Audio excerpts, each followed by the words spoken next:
This is Advent of Code 2023 day number 6. Today's challenge is about boat races, and we have received an input with a list of times and a list of distances. And the idea here is that the race runs for a predefined amount of time, and whoever can travel the greatest distance in this time wins the race. So the list of times that we received in the input is the runtime for each of the races, and the distance that we received is the record so far, meaning the greatest distance that anybody has traveled so far in this particular race. The only choice that you can make as a participant in such a race is how much of the runtime you want to take to accelerate. Note that we are not traversing any distance while we accelerate, but the longer we accelerate, the more distance we traverse in the remainder of the time. Our job is to count for each race how many ways there are to win, that is to beat the record, which we received as the second line of our input. And in the end, we have to take all of these counts and compute the product, and this will be the result for part number 1.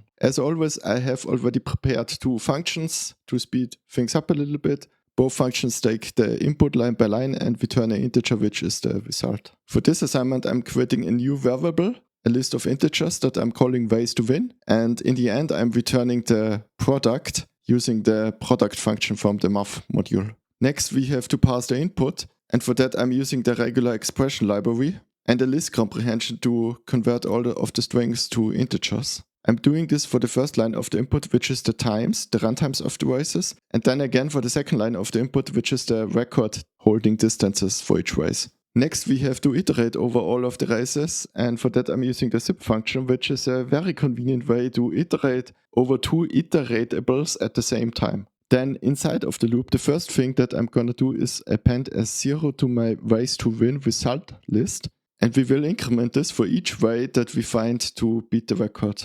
Then next I'm iterating over all of the possible times that we can hold down the acceleration button. And this range obviously goes from 0 up to the runtime of the race. And lastly, inside of the inner loop, we have to calculate if the current acceleration time is sufficient to beat the current record. For that, I'm taking the runtime of the race and subtracting the acceleration time, because remember, we are not moving at all while we accelerate. And then I take this difference and multiply it by the speed. And if this is greater than the distance, then we have beaten the record and we can increment our ways to win by 1. That's it already for part number 1. We can now submit our result to Advent of Code, and surely enough, we receive our first gold star and the assignment for part number 2. So I quickly copied the assignment and formatted it a little bit, and as it turns out, the requirements for part number 2 are exactly the same as part number 1 with one key difference. Namely, the passing of the input has to be changed. So for part 1 we interpreted the input as a list of races where the numbers for the times and the distances were separated by spaces. But for part number 2 we have to ignore the spaces and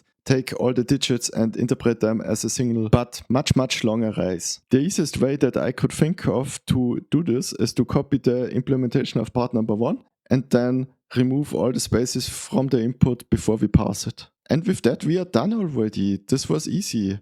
We can now run the program and submit our result again to Advent of Code, and surely enough we received our second gold star for today. Thank you very much for watching. If you enjoyed this video, please leave a like and subscribe to my channel. And see you tomorrow for day number 7 of Advent of Code 2023. Bye bye.